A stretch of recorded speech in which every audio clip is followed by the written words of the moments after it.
রূপম ইসলাম লিখেছিলেন, আসলে সত্যি বলে সত্যি কিছু নেই। হাই, দিস ইজ ছবিভার্স। Here we come with another video. Imagine করো একটা ঘর যেখানে চারিদিকে কোনো জানালা বা দরজা নেই। সেই ঘরে না আসতে পারে আলো, না বাতাস। তার জন্য সেখানে জল জমে আছে। জল জমেছে বুকের ভেতর রোদের অভাবে। এখানে ঘরটা হলো হৃদয় বা হার্ট, যেখানে জল জমে আছে। সে বলছে আমার হৃদয় জলমগ্ন, দুঃখ আর বিরহ বেদনায়।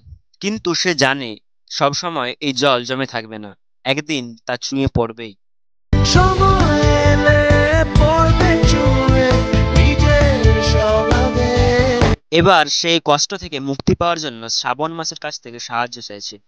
শ্রাবণ মাস যেমন প্রকৃতির সব ধুলোবালি মুছে দিয়ে প্রকৃতিকে সতেজ করে তোলে, তেমনি সেই সদ্য ব্রেকআপ হওয়া প্রেমিকও চাইছে শ্রাবণ মাস যেন আসে আর আমার সব দুঃখ কষ্ট মুছে দিয়ে আমাকে সতেজ করে তোলে।